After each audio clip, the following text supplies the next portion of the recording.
हजरत आमिना रजी अल्लाह ताला अन्हा फरमाती हैं कि जब मेरा बच्चा मेरे पेट में था तो मुझे बड़ी अजीब अजीब चीजें नजर आती थीं। अगर मैं घर से बाहर निकलती तो एक बादल का साया मेरे ऊपर आ जाता और मुझे धूप बिल्कुल महसूस न होती। अगर मैं पानी भरने के लिए जमजम के कुएं की तरफ जाती तो रास्ते के पेड़ अपनी टहनियां मेरे सामने झुका देते, जैसे मुझे सलाम कर रहे हों। मैं हैरान होती कि ये सब सिर्फ मेरे साथ ही क्यों हो रहा है। जब मैं जमजम के कुएं के पास पहुंचती तो नीचे का पानी अपने आप ऊपर आ जाता और बिल्कुल मंडेल तक भर उठता।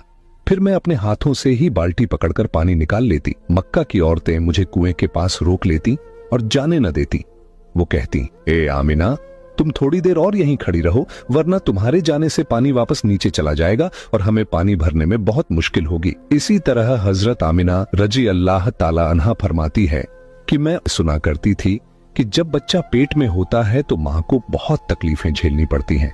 कभी हाथ पांव में दर्द, कभी सर दर्द, कभी उल्टी, कभी बुखार और कभी चिड़चिड़ापन। ये सारी बातें सुनकर मैं सोचती कि अजीब है, मुझे तो पूरे 9 महीनों में कोई तकलीफ नहीं हुई। यहां तक कि जब तक मेरा बच्चा पेट में रहा मुझे सर दर्द तक न हुआ। हजरत आमिना को अजीब अजीब ख्वाब भी आते थे। वो फरमाती हैं कि जब मैं रात को सोती तो मुझे ख्वाब आता कि मेरे जिस्म के अंदर से एक नूर निकला है और उसने पूरी दुनिया को रोशन कर दिया है। ये सब देखकर मुझे यकीन हो चुका था कि मेरे पेट में जो बच्चा है वो यकीनन कोई आम इंसान नहीं, पैगंबर हजरत मोहम्मद मुस्तफा सल्लल्लाहु ताला अलैहि वसल्लम जब अपनी मां हजरत आमिना रजी अल्लाह ताला अन्हा के पेट में थे तो एक रोज आपकी दादी ने आपके दादा को इशारे से बुलाया और कहा, क्या आपको मालूम है ये बहू आमिना बहुत महंगा इत्र लगाती है।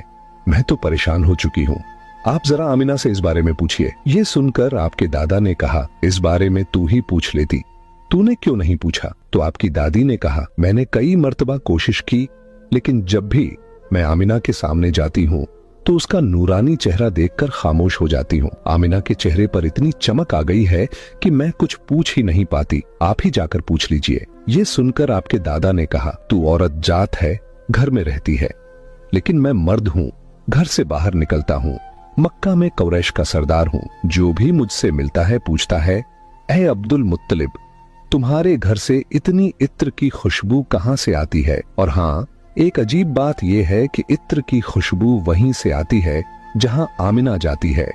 अगर आमिना रसोई में जाती है तो खुशबू वहीं से आती है, अगर गुसलखाने में जाती है तो खुशबू वहीं से आती है, अगर बैठकी में जाती है तो खुशबू वहीं से आती है।